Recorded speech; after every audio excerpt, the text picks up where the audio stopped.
माँ दुर्गा आदिशक्ति की जय हो। जय महाकाल, जय जय महाकाल।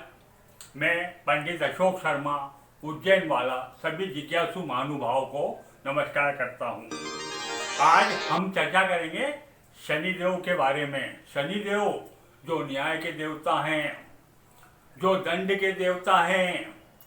शनि महाराज जिनका रंग काला है, लंगड़ाती हुई चाल है। शनि महाराज जो धर्म और पूजा पाठ करने वाले पे प्रसन्न रहते हैं, सत्य बोलने वाले पे प्रसन्न रहते हैं और ईमानदारी से काम करने वाले पे प्रसन्न होते हैं, जिनके संकेत मात्र से राहु और केतु उनके इशारे पे काम करते हैं। ऐसे शनि महाराज को मैं नमस्कार करता हूँ। नीलांजन समभासम रविपुत्रम यमाग्रजम छाया मार्तन संभूतम तन्नमामि शनिश्चरम। शनि महाराज का ओम शम शनिश्चराय नमः। शनि महाराज जो है वो आदमी के जो भी कर्म करता है, जैसे 10वां घर कर्म का और 11वां घर लाभ का, तो कर्म जो आदमी करता है उसी से वो प्रसन्न और उसी से वो नाराज होते हैं। और शनि महाराज जब प्रसन्न होते हैं तो 11वां घर कुंभ लाभेश वही होते हैं और वही उसको खूब अच्छा धन दौलत सुख देते दिलवाते हैं। और वही जब नाराज होते हैं तो अच्छे अच्छे की खाट खड़ी हो जाती है। ऐसे शनि महाराज को मैं नमस्कार करता हूँ। आप मेरा वीडियो देख रहे हैं, आपको अच्छा लग रहा है तो मेरे वीडियो को सब्सक्राइब कीजिए और ज़्यादा से ज़्यादा अपने मित्रों को शेयर करिए। शनि महाराज यदि प्रथम भाव में हो, यानी कि लग्न में हो और अपनी उच्च राशि तुला राशि में हो या फिर स्वयं की राशि मकर या कुंभ में हो, तो ऐसा जातक राजाओं की तरह रहने वाला होता है। उसके पास धन धान्य संपत्ति खूब अच्छी होती है, मकान वाहन का सुख और संतान का सुख, पत्नी का सुख और माता पिता से भी सभी प्रकार का सुख प्राप्त होता है। मित्रों से भी वो बहुत अच्छा खुशहाल होता है। दूसरे मत से यह बताया गया है कि तुला को दंड मीना नाम लग्नोत्थपि शनिश्चर करोति भूपते जन्मे वंशे च नृपेत भवेत। यानी कि यदि तुला में है उच्च का तब तो कोई बात ही नहीं, बहुत बढ़िया है। किंतु यदि वो धनु राशि में हो या मीन राशि में भी हो तो भी ऐसा व्यक्ति राजाओं की तरह होता है और सभी प्रकार के सुख उसको प्राप्त होते हैं।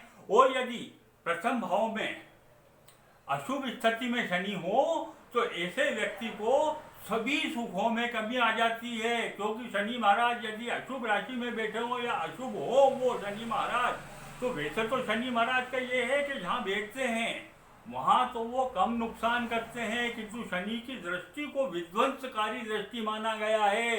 और वो 3 नंबर 7 नंबर मतलब अब जहाँ बैठे हैं वहाँ से तीसरा घर 7वां घर और 10वें घर पे इनकी दृष्टि पड़ती है और इनकी जो दृष्टि पड़ती है वो विध्वंसकारी होती है। और यदि इस प्रकार से यदि अशुभ शनि बैठा हुआ होता है तो व्यक्ति को सभी प्रकार से सुख में कमी दे देता है और वो सभी प्रकार से नुकसान उठाता है। यदि शनि महाराज दूसरे घर में बैठे हों तो यदि दूसरे घर में बैठे हों और स्वयं की राशि में बैठे हों तब तो वो धन धान्य से परिपूर्ण पत्नी सुख और बच्चों का सुख तो देते ही हैं, किंतु ये वाणी सुख भी उसको देते हैं, धीर गंभीर वाणी रहती है उसकी। किंतु यदि शनि अशुभ स्थिति में होते हैं तो ऐसा व्यक्ति को गरीबी में जीवन निकालता है, चोर उचक्का भी हो सकता है और वाणी में भी उसके दोष उत्पन्न हो जाता है। यदि तीसरे भाव में शनि महाराज हों तो तीसरे भाव में यदि शनि महाराज अच्छी स्थिति में या स्वयं की राशि में होते हैं तो व्यक्ति साहसी होता है, धीर गंभीर होता है, शत्रुओं को हराने वाला होता है। और यदि अशुभ स्थिति में शनि महाराज होते हैं तो भाई बहनों से भी नहीं बनती और मित्रों से भी नहीं बनती है। ऐसा व्यक्ति कुजों जैसी लड़ाई लड़ने वाला व्यक्ति होता है। और यदि चौथे भाव में शनि हो तो चौथे भाव तो सुख का भाव होता है, और शनि स्वयं की राशि में हो तब तो वो उसको सुख प्रदान करेगा, धन धान्य भी देगा, पत्नी और बच्चों का सुख भी उसको मिल जाता है। लेकिन यदि चौथे भाव में अशुभ शनि बैठे हों तो वो सुख को बर्बाद कर देते हैं, पत्नी और बच्चों के सुख को भी बर्बाद कर देते हैं, धन धान्य से भी ऐसे व्यक्ति को नुकसान उठाना पड़ता है।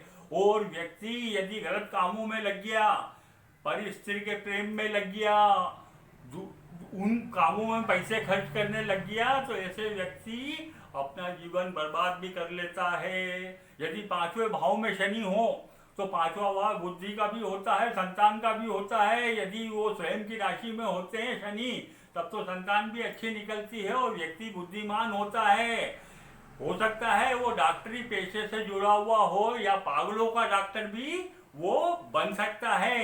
ऐसा व्यक्ति जो है अच्छा धन पैसा कमाता है, सभी प्रकार का सुख उसको प्राप्त होता है। किंतु यदि शनि महाराज पांचवें घर में अशुभ स्थिति में बैठे हुए हों तो फिर वो व्यक्ति जो है वो इतना बुद्धिमान नहीं हो पाता, न लोगों से इतना प्रेम करता, उसके व्यवहार में रूखापन आ जाता है, ऐसा व्यक्ति आलसी भी हो जाता है और वह अपने स्वयं को ही नुकसान पहुंचाता है। यदि छठे भाव में शनि हो तो स्वयं की राशि में हो तब तो शुभ है वो, किंतु वो यदि छठे भाव में बैठे हुए होते हुए तो वो संतान सुख भी देते हैं, पत्नी सुख भी देते हैं, किंतु वो वहां पर जो है वो सामान्य, उसको जो है सामान्य सुख होता है वो।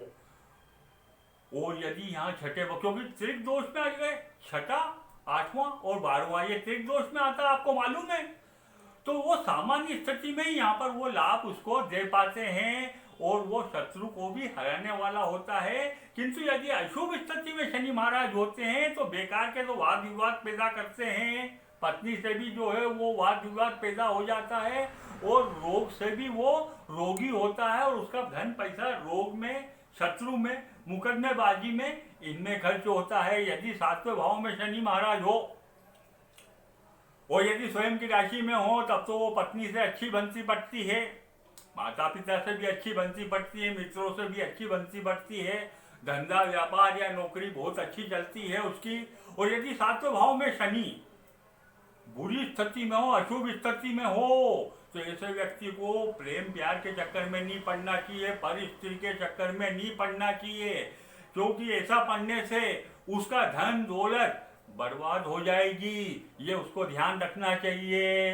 यदि आठवें भाव में शनि हो तो आठवां भाव मृत्यु का भाव होता है, यदि इसमें शनि होता है तो शनि को मंदायन भी कहते हैं, माने मंद गति से चलने वाला, इसलिए इसकी आयु आठवें घर में शनि महाराज बढ़ा देते हैं। और यदि स्वयं की राशि में रहे तो भी उसको अच्छी धन दौलत और वगैरह प्राप्त होती है, गृहस्थी की गाड़ी अच्छी चलती है। यदि आठवें घर में शनि अशुभ स्थिति में होते हैं तो फिर ऐसे व्यक्ति को गरीबी में दिन निकालना पड़ते हैं, अपनी जीवन की गाड़ी बड़ी संघर्षमय तरीके से ये उसको ढोता है। यदि नवम भाव में शनि हो, नवम भाव भाग्य का भाव, धर्म का भाव, यदि यहाँ पर शनि महाराज होते हैं तो वो व्यक्ति को धार्मिक तो बनाते ही हैं, उसका संतान सुख, पत्नी सुख, धन धान्य सब प्रकार से उसकी सहायता करते हैं। किंतु यदि यहाँ अशुभ शनि होता है तो अशुभ शनि जो है व्यक्ति को अधार्मिक बना देता है।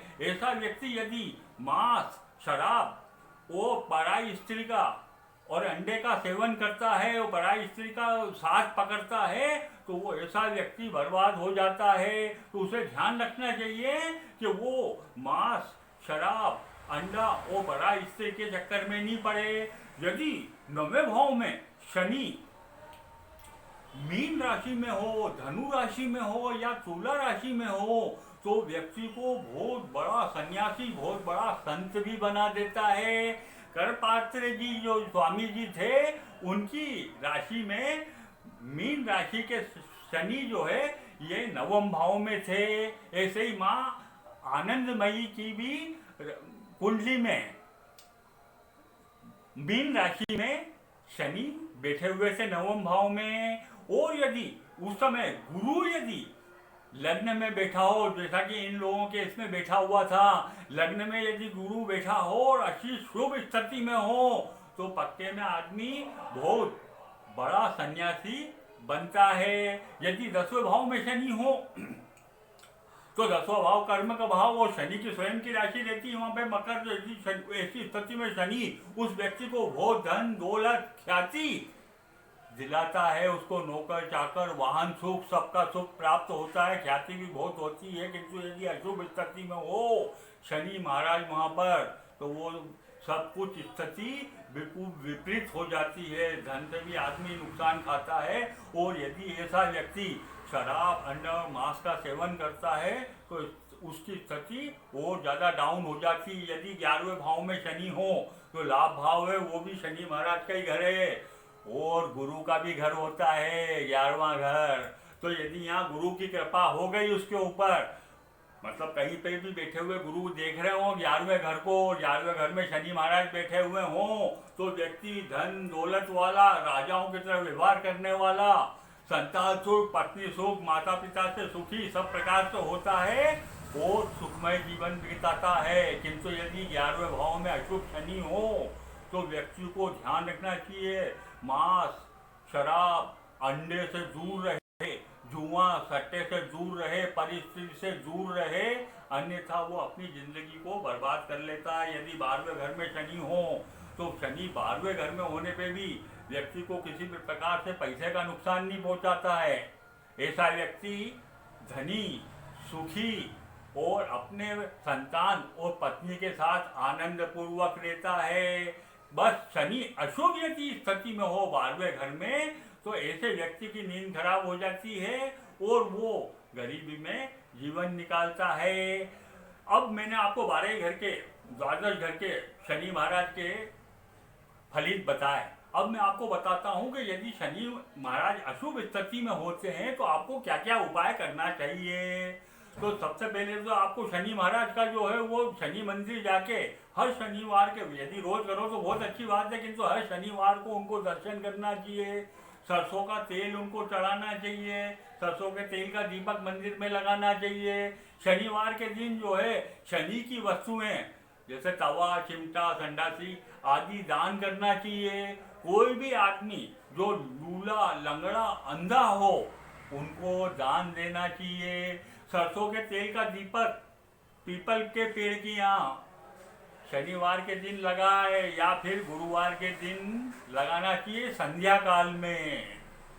और यदि आप शनि महाराज को खुश रखना चाहते हो तो आप यदि शनि महाराज से परेशान हो तो आपको मांस शराब अंडा से दूर रहना चाहिए, परिस्थिति से दूर रहना चाहिए और धार्मिक गतिविधियों में भाग लेते हुए सत्य और ईमानदारी से चलना चाहिए तो शनि महाराज प्रसन्न होते हैं। आज इतना ही, फिर मिलेंगे अगले एपिसोड में। हम शनि महाराज की साढ़े साथी के बारे में चर्चा करेंगे। जय महाकाल।